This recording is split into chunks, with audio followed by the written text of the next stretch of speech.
साडी पाहिजे नको मला बंगला नको गाडी पाहिजे राजा मला नऊवारी साडी पाहिजे बसून घ्या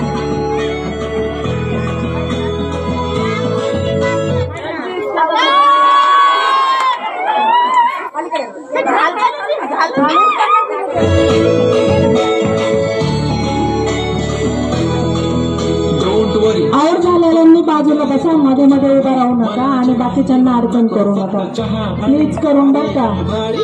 आजी थोडासा डान्स थांबा थांबा गाणं चेंज करा आता